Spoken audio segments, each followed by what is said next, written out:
listeners. You are listening to the History of Aviation podcast with Derrick Beeler, David Rowe, and David Gorman. Hey guys, and welcome to the History of Aviation podcast, episode 50, with Derrick Beeler, David Rowe, and Dave Gorman. And how exciting is this, guys, running into episode 50 already? How in the world did that happen? It just popped out of nowhere, apparently. Now, David, I understand that you have alphabetized all of our episodes, and you're going to start at the top. Is that correct? Yeah, absolutely. I can do that. No problem. Sure. Whatever you say. You know, I find sometimes when people are, talking about the show with me and they're like, have you done this? I have to look it up sometimes because we've covered a lot of ground. Absolutely. Yeah.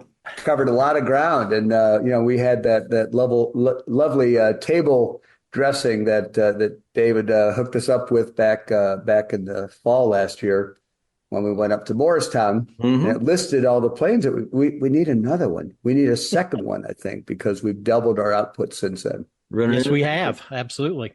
Well, this is a pretty cool episode, isn't it? Number 50. It's a high mark in podcasting for us. How's that? Exactly. Well, it's cool because we put it out there that we asked folks what they might want to hear. And one of the first suggestions was actually the one that we went with. So this is by a listener named Michael. And Michael suggested tonight's episode. What is it, fellas? It is the Boeing 727. Dun, dun, dun, dun. We should have like a cake with 50 candles on it or something, but no such luck. But the Boeing 727, a fantastic passenger plane. Not too many of them still flying, but man, oh man, it's been around for a long time. Iconic, historic. It's been featured in all kinds of, it's been on TV and it's been on album covers and looks great no matter how it was done up. But beyond that, we actually have an exciting special guest tonight too. We do. Welcome into our studio, Allison. And Allison was a flight attendant for many years, flew a lot of different equipment, but she's going to tell us about her favorite plane, that same Boeing 727. So, Allison, welcome. Hello, thank you for having me. This is great to have you here, and we're just guys who make a lot of observations, and take a lot of pictures. But you actually spent a lot of time on this aircraft, haven't you? I have. As a matter of fact, now my dad was a Delta pilot, and he flew captain on the 727 for 14 years. So that's where I actually got my love for that plane. So when I became a flight attendant, I couldn't wait to fly the plane.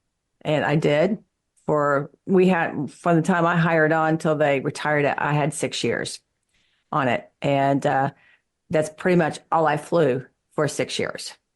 Well, that had to be just fantastic to have that kind of legacy, that in the DNA type of thing. And then, fortunately, they were still flying it when you came aboard and got to spend 6 great years with it. So I did. It was just one of those type of planes that, as a crew member, it was comfortable, it was fast, passengers enjoyed it. It just worked, and we carried, with the 727, you carried a complement of 7 crew members, unless you went international and you carried an extra person. So typically you had 7 or 8 crew members working it. And it was just one of those planes that everybody wanted to be on. We loved it. Well, that's incredible. And, like I said, you flew on a lot of different aircraft and some of the more modern aircraft. I think you said 757s, and did you also say the 767? 767. Those aren't young planes, but I mean, we think of the 727 being a different era, but it's fantastic that it was a favorite for you. Well, of course, once the 727 was retired, 757 was typically the plane to replace it. But 727 was not a long haul airplane. It was a short, this was an East Coast flight airplane for us. We did fly it from Charlotte to San Juan, Charlotte to Grand Cayman. but it did not go out west.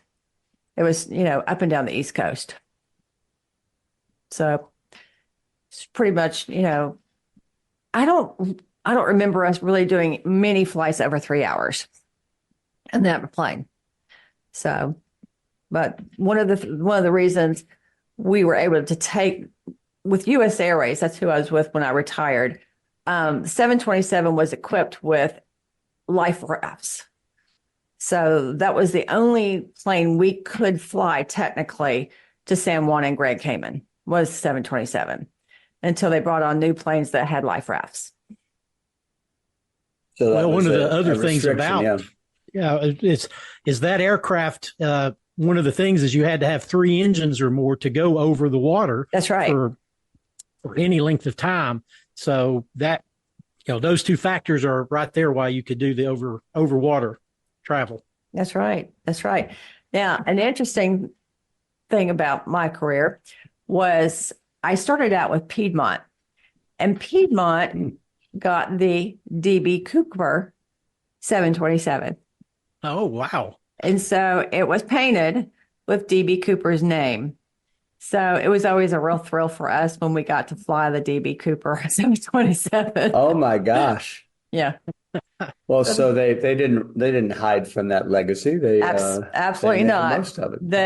They relished it. They love saying this is the DB Cooper plane. So that was kind of interesting. Hand out little pins that look like a parachute or something that, when you got to fly in it. Some people get pilot wings, when they come aboard. That's right. Hand out little parachutes would be great. Wow. Yeah. DB Cooper, what was that, 1971, 72? Probably. Pacific Northwest, he hopped out. Now, this was an aircraft that had, it's called an air stair. Yes, it has aft air stairs. So, as a matter of fact, that plane came from Northwest Orient. That's what we got it from them. But that's what made the plane so well. Of course, that's what allowed DB Cooper to jump out the plane. Was it did have aft air stairs. So once you landed, you lowered the stairs, which we could always use to deplane if we had to, if the jetways were broken. I don't know if the stairs were there for, to level the plane. I'm not really sure why we had them, but we did use them occasionally to deplane airplanes. Well, that's exactly what they were there for, basically to fly from a major hub to a small airport that didn't have the infrastructure to deplane the passengers. Right. So you had that built-in air stair, so you didn't need the drive-up stairs or anything like that. You literally just pulled up and dropped it, and people got on and off. That was the design intent of the air stairs from the beginning. There was only one other type of aircraft I flew on commercially that had those. So, but the 727 was the one that, we utilized the stairs. Mm-hmm. Mm-hmm. Well, of interesting note, after the DB Cooper incident, they actually built a, what did they call it? The Cooper vane, so that the air stair could not be lowered in flight, so that would not ever happen again. So, we have something happen, we're going to stop it from happening again, so nobody else gets that idea. Exactly. Well, he knew something about aircraft. That was the plane he chose, and not any other aircraft he could have done that from, right? Not at the time, no. Not at the time. No. Goodness gracious. Well, I had no idea that very plane was celebrated the way it was, and that's pretty cool. It was. Sure was. So, when you started in your career, what was some of the equipment before? Did you start at with the 727? No. Or is that something you moved when I started with Piedmont Airlines, I flew on the Fokkers, small hops up in the Northeast, and then I got tired of the cold winter, and I transferred to Charlotte, and that's where the 727 was. So, and I couldn't bid fast enough to fly those trips. So I went from small to big. Well, so what was that like? Because you said most flights were about 3 hours. So And sometimes, in this day and age where we've got apps where we can track flights, you sometimes see planes themselves, whether it's the whole crew, seem to be crisscrossing, Knoxville to Chicago, back to Knoxville to Chicago in a day. That kind of thing. Was that what was your day like? How many hours, and where about you start and end up? Well, of course, when we started a trip with, as a crew member, you've got 1-day trip, 2-day trip, 3-day trips, and 4-day trips, depending on what you were on. Typically, I flew 3 and 4-day trips. I always started in Charlotte, and by the 4th day, you always ended in Charlotte. Now, you might fly 3, 4, 5 legs in a day. And you can, easily do, say, Charlotte to LaGuardia, LaGuardia to Boston, Boston to Philadelphia, to maybe spend the night, and then maybe the next day do Philly, Charlotte, San Juan back. Back then, we didn't lay over in San Juan. I think they might now, but we didn't get to do those fun layovers then. Yeah. But you could easily do, 8 legs a day, as long as the pilots were not scheduled over 8 hours flying time. And so that crew would work together for that whole. We did. Once we started a trip with U.S. Airways, the flight attendants and the pilots always stayed together. Now, with Piedmont, we did not. And now, consequently, with American, they don't stay together either. Since I did both, I really liked the crew being together. And that what was good about it was, just in case you had weather or maintenance delays or whatever, you were all together instead of maybe the pilots were at the plane waiting on flight attendants to arrive, or vice versa. So there was no delays as far as crew issues, because we were always together. So either we were all late or not late at all. Well, that helps a little bit, doesn't it? Builds that esprit de corps as well. Well, you had a rapport as well. Yeah. When you're all together, especially for 4 days, you rely on each other, and if there's issues with passengers or anything, you've got someone to fall back on, that you're familiar with. I mean, you described some ways that you really like this airplane, the speed, the size, the comfort, just a lot of things, the reliability, as well, of course. But was there a competition among flight attendants to land this gig? Was this a popular, or maybe a tough plane to get into, or was it something that people would rotate through, or what was that like? I think we all, flight attendants are a funny bunch. Once you find a plane that you really like, that's what you'd gravitate towards. And hopefully the trips are good. Now, I do remember once the 727 was gone, and the trips that you wanted to fly, that's when the newer equipment was coming out, and everybody was kind of leery, of flying the new equipment because we weren't familiar with it. Of course, you always want to gravitate with what you're familiar with. So, like I said, it was a sad day when we had to say goodbye to the 727, because then it meant we had to learn something new. Yeah. But the trips on the 727 were pretty good. They were pretty decent overnights. Boston was a big one, and I thoroughly love Boston. Loved laying over there. New York, LaGuardia. We laid over in New York on that plane a lot too. As a matter of fact, the only time in my entire career I got to lay over in the same city as my dad was in LaGuardia. And at the time, he was flying international by that point, but I was flying the 727, laying over there. The only time in 20 years did we ever lay over in the same city. So you didn't get to fly together, is what you're saying? No, we did not. No, that's too bad. No, we did not. Well, that would have been nice. We were in two different airlines, but like I said, we just never laid over in the same city at the same time, except that one time.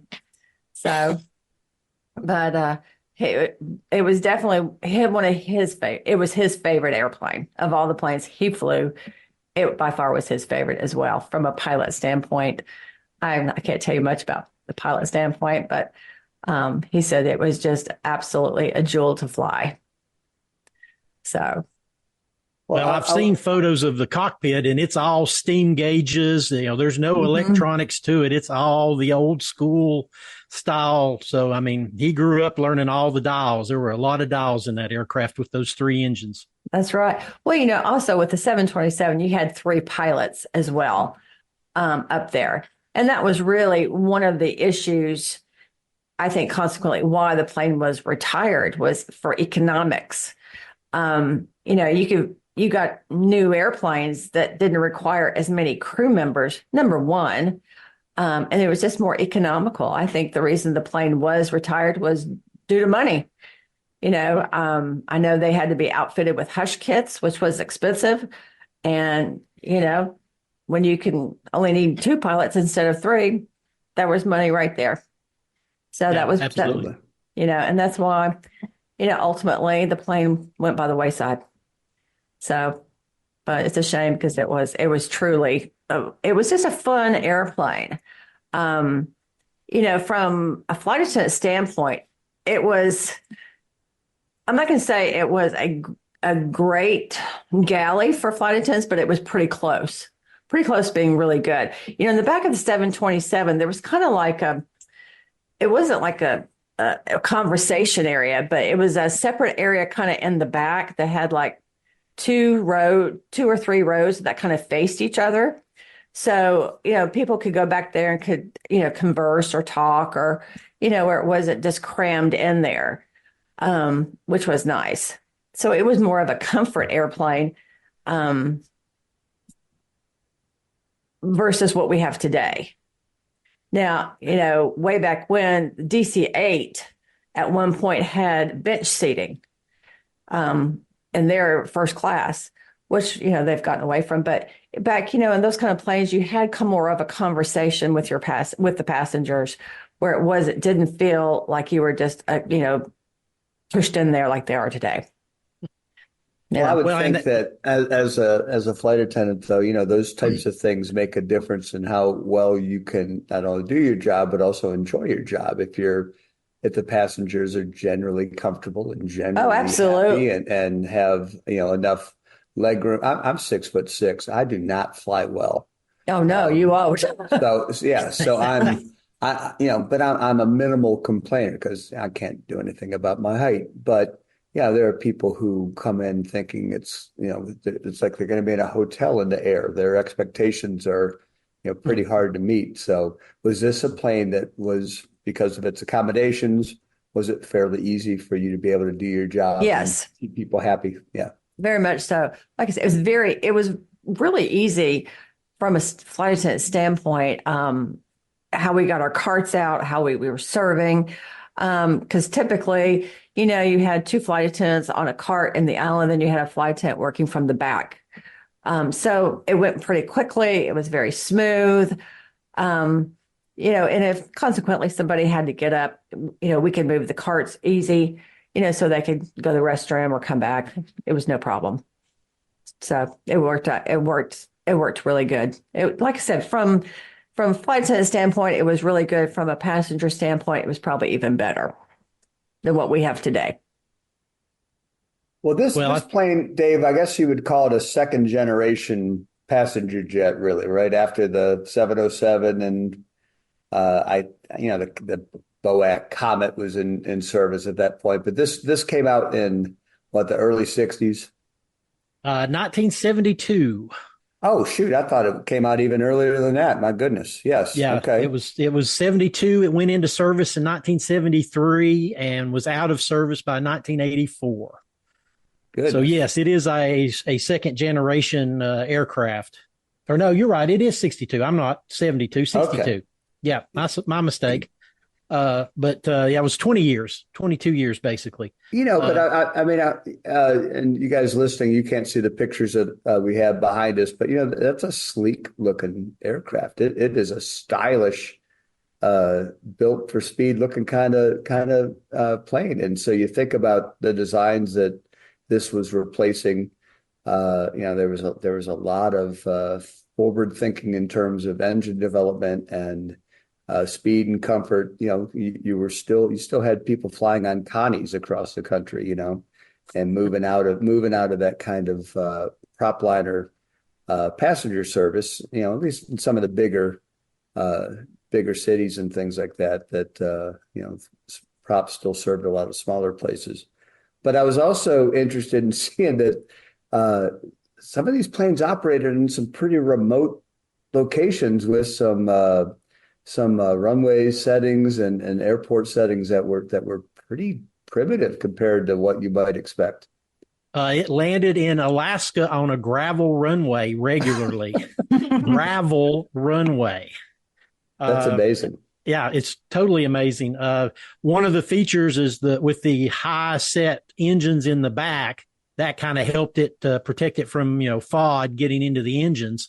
But at the same time, this aircraft was built to be a short landing aircraft. It did not require, a 10,000 foot runway. It could land on a 5,000 or 6,000 foot runway, no problem. But again, it landed on gravel airstrips in Alaska, which just blew my mind. That's crazy. But yeah, you're right. It did. It replaced things like the DC-4, DC-6, 7, the Constellation, the Boeing 707, and the DC-8. So yeah, you're right. It's a second generation type aircraft. One of the interesting things I learned, did you know that the nose of the aircraft of the 727 is the same as the 707 and the 737? That's such a good design. They just kept using it over and over again and just brought it up through the aircraft. It worked, but I did not know that. That's fantastic. Yeah. Allison, you had, with your job, obviously you had set things that you had to do, but you had a lot of safety responsibility too. You had a checklist that you had to follow. Absolutely. Yeah. What was that like? Before every flight, not only do pilots do a pre-flight check, but so do flight attendants. You're checking your fire extinguishers, and we carried, two different types of fire extinguishers. We carried oxygen tanks, we carried first aid kits. Later on, we carried AEDs. So everything, plus every door has a life raft now. So you had to check pressures of, make sure they were good. So we did all of our flight, pre-flights as well. And a lot of those, those are no-go items. If anything was not correct, maintenance had to come on, either correct it or we didn't go. So they were just, I'm not going to say they were just as important as the pilots, of course not. But what happened in the air with the passengers, we had to make sure that we could deal with them if there was an emergency. Absolutely. So that type of going through and making all those checks, is that happening while people are boarding, or is that a pre-boarding thing? That's a pre-board. That's a pre-board. As a matter of fact, with most crews, you're required to be there an hour before boarding. So, and they typically look at 30 minutes for boarding. So you're there, an hour and a half before you actually take off. So in that hour, you meet with your crew, you decide what position you're going to work. And then once you make it to the plane, depending on what position you work, which part of the airplane you check, whether you worked up front or where you worked in the back. And of course we carry, there's oxygen tanks in the front, the middle, and the back. You got smoke hoods, fire extinguishers, that kind of thing. So everything had to be in accordance, before we could leave. Yeah, absolutely. So, and I think a lot of people don't realize, a flight attendant is there to save your life. Yes, we serve drinks and food and all that great stuff, but, we're there, for medical emergencies. We're there to, fight fires. We're trained for that. So, But we're actually, I know with the movie Sully that came out a few years ago, that showed the flight attendants who very quickly were informed what they needed to do by the captain, and they're telling everybody brace, brace, brace. right. Were there any other movies? Were there things that you felt depicted your job very well? Hmm. I don't know. I remember all the old airport movies. Those were good ones. They weren't It was quite completely accurate, right? They weren't quite realistic. But of course, I love watching all of those movies. I don't know. Now, a flight attendant, we are trained to evacuate a plane in 90 seconds. So Goodness. 90 seconds. Yeah. We are trained to get every single person off in 90 seconds. So now, like I said, there may be things different now. It's been a long time. It's been a while since I've flown. But, typically, back then the exit row, people that sat at the exit row were able to remove a window, pitch it out, and get people out. I think now you pay extra money to be able to sit in that row, I think. But of course, that was another part of the flight attendant. When people came on, you were looking for able-bodied people, just in case if you needed, assistance. Those are the people you were going to go to, if you needed help during a flight.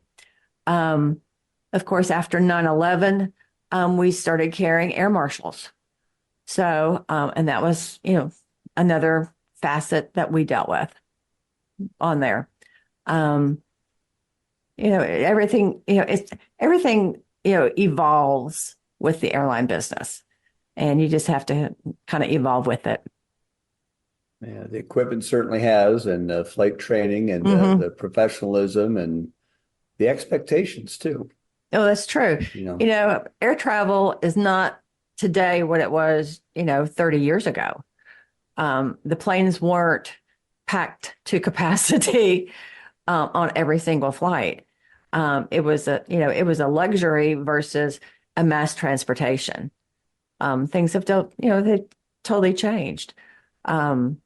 But like I said, everything evolves. Sure does. Allison, can I ask about 9/11? Were you Yes. flying that day?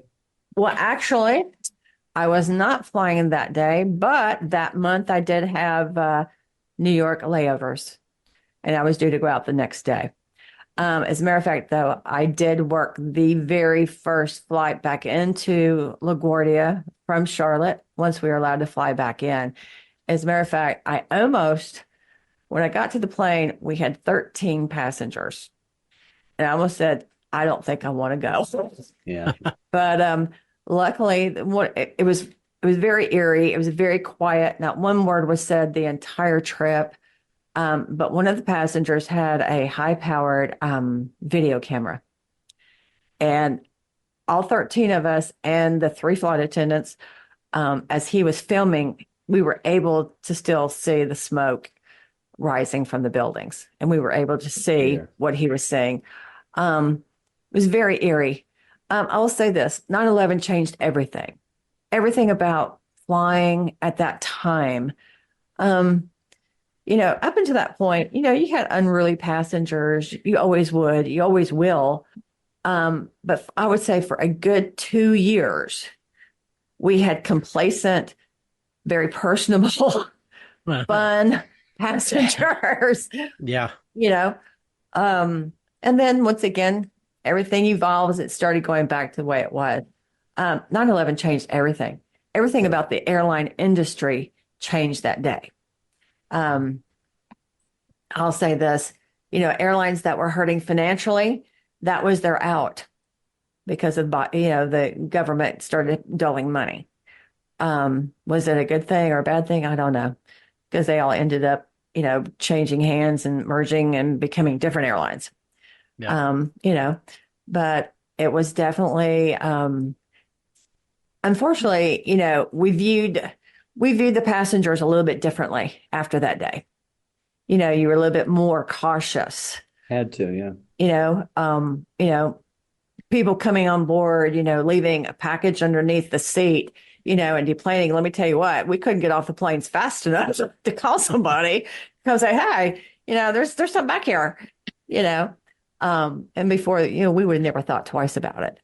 So yeah, it did. It changed our perspective, and the way we viewed everybody, unfortunately. But, and then you had people, that would go up there and take pictures of the cockpit door, and you're thinking, why are you doing that?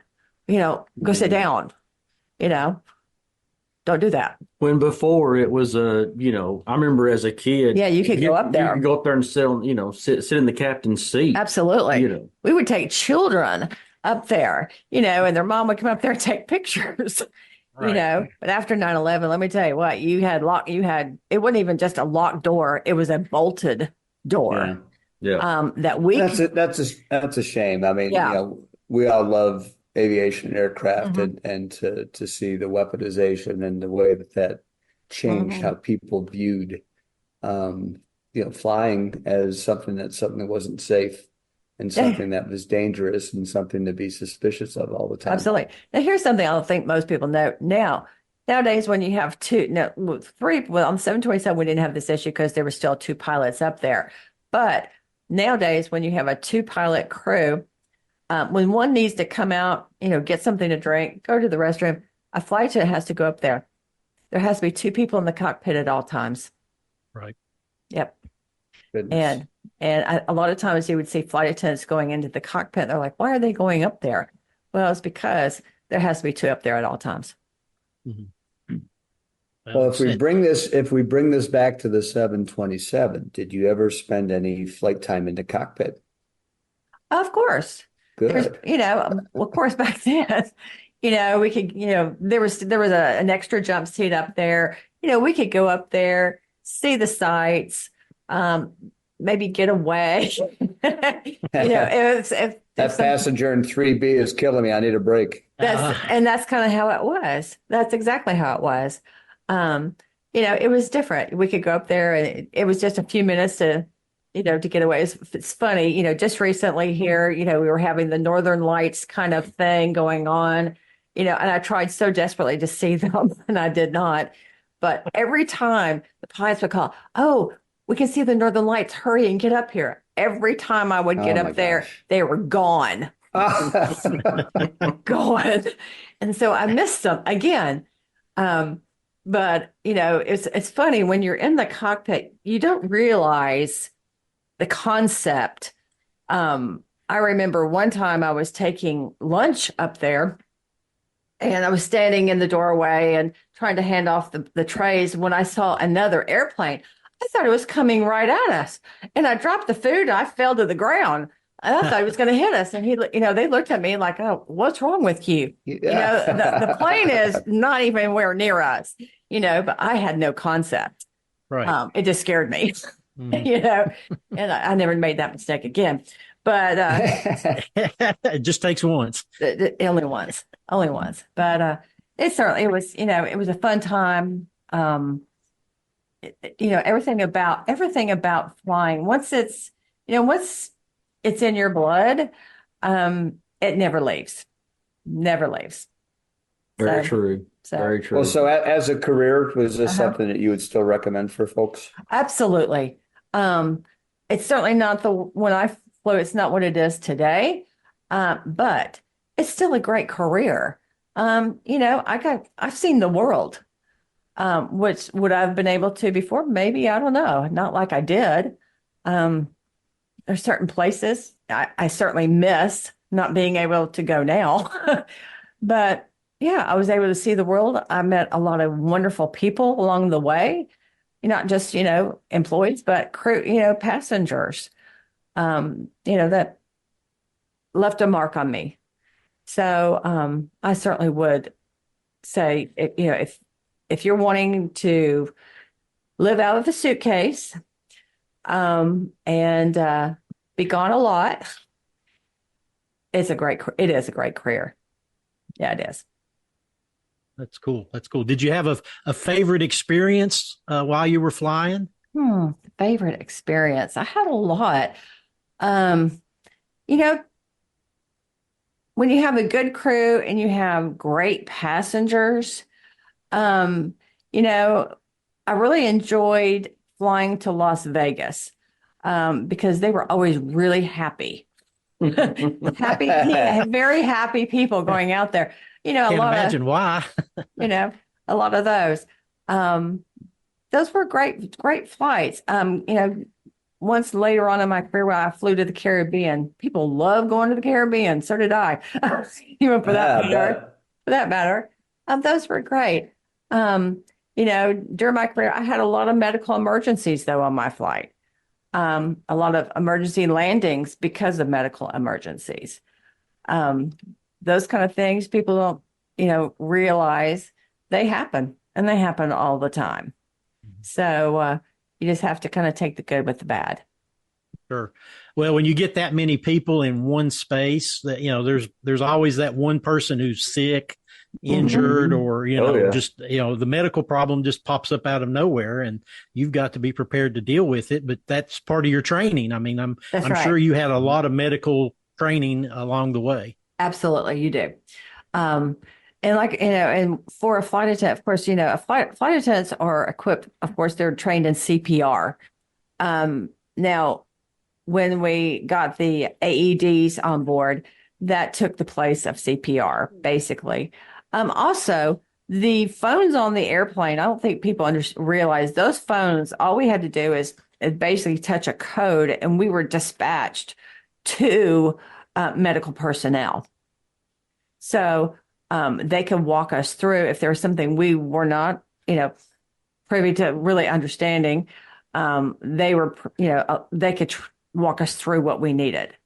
Oh, that's amazing. Yeah. Yeah. Now there was a first aid kit in the cockpit that carried a lot of extra stuff that, you know, we did not check. We weren't privy to. You had to have medical personnel okay it before it could ever be opened. And sometimes we'd have to do that. But like I said, we did have that as as somebody to help us if we had to. So.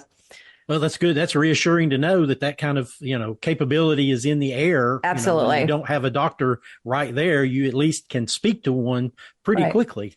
But, you know, it's amazing. Every time when there is a medical emergency, one of the first things you're going to do is ask, is there a doctor on board? 9 times out of 10, there is, believe it or not. Oh, yeah. You know, they're normally there. But like I said, if they're not, we had a full access the entire way. You know, somebody could be on the phone talking us through whatever we needed. That had to be very reassuring. Yes, it was. Yeah. Yes, it was. Now, I had always been told, and correct me if I'm wrong, that the best way to deal with jet lag is drink an awful lot of alcohol. Is that correct? Is that the altitude and the alcohol, is that really? No. That explains plenty. Okay. No. And some people made that mistake. Now, we'll tell you this, one drink in the air is equivalent to 3 on the ground. Oh, really? Yes. So it's a bargain is what I'm hearing. So the problem is you think you're just fine in the air, but the minute we open the door and you step out of the jetway, you fall. So that is a public service announcement on behalf of the History of Aviation podcast. I'll see you guys later. I'm going flying. Yep. Yep. Oh, dear. Yep. Well, and, you know, I'm certain there are stories that go along with that. Were there any passengers that you were privileged to work with that some celebrity types that flew? You know, absolutely. But I will say this, you had 2 types of celebrities. You had the celebrity who really was the average Joe, who were pleasant, who was just trying to get to point A to point B with their family. Then you had celebrities who you hoped you never saw again. Absolutely. They knew they were a celebrity, right? They knew they were celebrities, and they weren't very nice. I've had plenty of both. So, and believe me, I remember very well who the bad ones were. I said, I will never buy anything from them again. Well, fair enough. So, Yeah. Hey Hey, guys, Dave, why don't you run down a couple of stats on this one here? Derek, I interrupted you there. that's what I was going to ask. Let's run through a few stats on Great this minds plane. think alike. Well, we'll do the best we can. They built almost 2,000 of these bad boys. Yes, 1,832 were built from, like we said, 1962 to 1984. First flight, February the 9th of 1963. Eastern Airlines was the initial customer that flew them. There were two versions. There was the Dash 1 and the Dash 2. The Dash 2 was a stretched version, a little bit larger, and they could hold 125 to 155 seats, length of 133 to 153 feet for the Dash 2. It's about 34 feet tall, wingspan of 108 degrees. We were talking about the Hush kit earlier. The engines are Pratt & Whitney JT8D 1 through 17, and they are low bypass turbofans. Today, we have high bypass turbofans, which are infinitely quieter, hence the need for a Hush kit to reduce the noise produced by these low bypass turbofans. I need a few of those for some of my students. Yeah. Oh, yeah. Good luck with that. They are supremely loud. I believe Australia does not even allow you to fly them in Australia anymore because of the loudness. They have a range of about 2,500 miles. They fly at Mach 0.9. Speaking of speed, about 597 miles an hour at 35,000 feet. And they cruise at, 530 to 590 miles an hour. So again, it's a very fast aircraft. It's a triple engine, a tri-jet. So it's got a lot of power. It's got a slick wing. There's no, engines are in the back. There's no pods or anything on it. So they did some really amazing design work on the wings. They put Fowler flaps on it, triple hinged Fowler flaps that extend out and really slow the aircraft down, leading edge slats. So that's one of the things that made it such a good flyer into a short airfield, was that really slick wing that they could slow down. So, a lot of great features. It was one of the first aircraft, or one of the only aircraft, to have a brake in the nose wheel. That's one of the reasons it could stop so quickly, is it had brakes in the nose wheel. So that's that's something that wasn't traditional. The other big thing is this was the first aircraft with an APU, an auxiliary power unit. Most military aircraft of the day had that, so they could start up anywhere. But the 727 was the first commercial airliner that started out with a APU.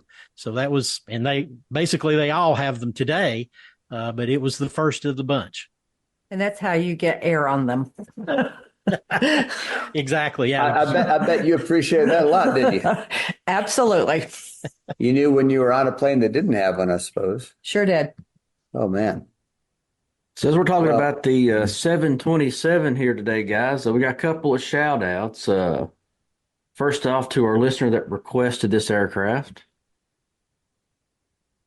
Yeah, that was Michael Meyer, and Michael is a loyal listener and has participating on the Facebook page from time to time. And when we said, hey, number 50 is coming up a couple of weeks ago, he said, hey, what about that 727? So here we are. And Michael, we sure appreciate you listening and for the suggestion. And we don't have to wait to 60 for the next suggestion, folks. If you have something you'd love to hear us run down, we won't run it over. We'll run it down, though. Let us know, because we sure enjoy this kind of talk. Definitely. And Allison's dad, definitely a shout out to him. Be sure he gets to listen to this episode. Yeah, I'd love to hear what he thinks about it, too. And Allison, this has been such a treat to have you come in and share memories of your fantastic career. Being able to tell us about some specific things about this aircraft, and one that meant so much since your dad had time on it as well. And really a great, we sure appreciate you coming on with us tonight. Well, thank you for having me. I've enjoyed it. I've enjoyed reminiscing about old times. Yeah, she was actually our Bonanza request. I was. Oh, well, really? Thank you. Who knew? I hope we did okay with that. So You did. You did. All right. Yep. We try to please, so please send us more suggestions. We'll go for it. David Rowe, what do you have going on over there at Aerophile? I'm sure you got something going now. I'm working up a bunch of helicopter videos. As a matter of fact, I just came from McGee Tyson Airport last Saturday. My daughter flew to Greece. She's in Greece right now, sending us wonderful pictures of ruins and food and herself. And so I got to see some early morning A300 arrivals. So I got some pictures out on Facebook on my Aerophile channel. So always looking for more, trying to build up the list of stuff to see. David Rowe, what have you had going on? Well, how about me? I'm sorry. Yeah, Dave Gorman, what have you had going on? Yeah. All right. You just rubbing it in because we know David has all those great choppers up there in Tri-Cities. So, I felt like I hadn't suffered enough. So I rode in the car with Bruce down to Atlanta over the weekend. We went and saw the Peachtree DeKalb, kind of the Good Neighbor Day show that they have at the airport there just outside of Atlanta. And been there before. It was really, really good. They had a great crowd. The weather was really, really pleasant and comfortable. Not too hot, not too cold. Great, beautiful skies, nice cloudy backgrounds. We didn't have to take pictures and put those clouds in later, Darren. They were there naturally for us. But some really, really cool stuff. Got to see our buddy Greg Kuntz. I was hoping to speak with him, but he was a busy man. And had his plane in off to the side, I guess, in the hangar, so was not able to find him, but took a lot of pictures of him flying. He was a guest on our podcast a few weeks ago, so it was cool to see him. Had another plane that was, I'm going to butcher the name of it. It was a surveillance plane that the Air Force uses to clear ranges offshore before missile launches. David, do you remember what that thing is? It's a widget. It's a widget. Thank you. And I'm an idiot sometimes because my memory goes blank on things like that. But one of only two that exist. Bruce, of course, had seen one fly into Tyson some time ago. I'd never even heard of the thing. And he's like, it's a widget. Where you been? Such is life with Mr. Kawakami. Yes, but it was a good show. Took way too many pictures. I'm still working my way through. No aviation videos of late. Put a few up on my page a couple of weeks ago, and some other music things have gone up. But what's happening? Looking for St. Louis Air Show in about a month with some great planes. So get out there, guys. Get out to the airport. Use those apps. See what's coming in. Tell us what you're thinking about. Oh, and one last thing there, Derek. Sorry, I'm yapping a lot, but we did that A10 show. And we asked if anybody had pictures of some unusual markings and colors for A10s, and still would love to see some of those on the Facebook page, History of Aviation on Facebook. Check it out. That's right. And you can get all of our social media, all of our website information down below this podcast in the description section. I sure did enjoy it, guys, and thank you, Allison. Thank you so much. Yes, loved having you with us. Loved having you. Yeah, absolutely. We'll find a reason to have you back on again, and you tell us what you'd like to talk about. We'd love to hear your insight, maybe your favorite airports or least favorite airports, or there I was at 35,000 feet, something like that. So surely you can't be serious. Oh, come on. Yeah. See, we didn't even go there. I thought about saying something about gladiator movies, but I let that one pass. So. You heard all those stories, right, Allison? All the jokes, I have, and from Airplane. Okay, and a lot of them aren't jokes. No, like they knew. Yeah. So. All right. For David Rowe, Dave Gorman, I'm Derrick Beeler. Thanks for listening to the History of Aviation podcast.